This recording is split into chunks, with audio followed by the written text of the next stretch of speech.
কোনো অবস্থাতে পিছিয়ে আসা যাবে না।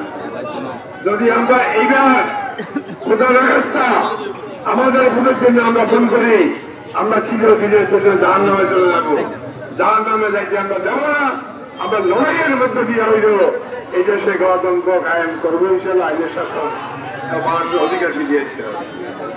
আমরা দল মত বুঝি না, আমরা এই দেশের মানুষের গণতন্ত্র, আইনের শাসন, এমনকি ন্যায় বিচারের দাবিতে এই সংগ্রাম করে জীবন দিয়ে এই পর্যন্ত আমরা এসেছি। এখান থেকে আমরা পিছপা হব না। ইনশাল্লাহ সামনের নির্বাচনে জনগণের ভোটের মধ্য দিয়ে যারা নির্বাচিত হবেন তারাই দেশ চালাবেন এবং তারাই এই দেশের নেতা হিসাবে কাজ করবেন। তারা কি করবেন? তারা অতীতকে ভুলে গিয়ে গণতন্ত্র, আইনের শাসন এবং মানুষের ন্যায্য অধিকার এবং মানুষের বেঁচে থাকার জন্য আপনার কর্মসংস্থানের ব্যবস্থা করে এই দেশকে বাঁচিয়ে রাখার ব্যবস্থা গ্রহণ করতে হবে। এছাড়া সামনে আর কোন পথ খালি নাই। আপনারা কি দেখেছেন? এই বৈঠক থেকে শুরু করি সারা পৃথিবী জানায় একজন জঘন্য জানোয়ার তার গুন্ডা বাহিনীকে দিয়ে দীর্ঘ সদস্য প্রোগ্রাম আর সমস্ত অস্ত্র নিয়ে 22 জনকে খুন করেছেন। অসংখ্য মানুষকে হত্যা করেছেন, অসংখ্য মানুষকে আপনার আহত করেছেন। তার মধ্যে দেখানো হয়েছে হিসাবে 8 জন লাশ আর বাকিগুলা গায়েব করে ফেলেছে। আমি মিথ্যা বলছি? অতএব তিনিও কিন্তু সেই রাত্রে পরে আর এই দেশে থাকতে পারেন নাই।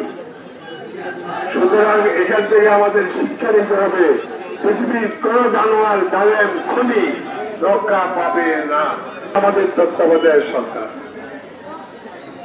আমরা সবাই দাবি তত্ত্বাবধায়ক সরকার কথা দিয়েছেন গণতন্ত্রের মধ্য দিয়ে সকলের মতামতের ভিত্তিতে যে একটা গণতান্ত্রিক সরকার প্রতিষ্ঠা হবে, তারাই আগামী বাংলাদেশ চালাবেন।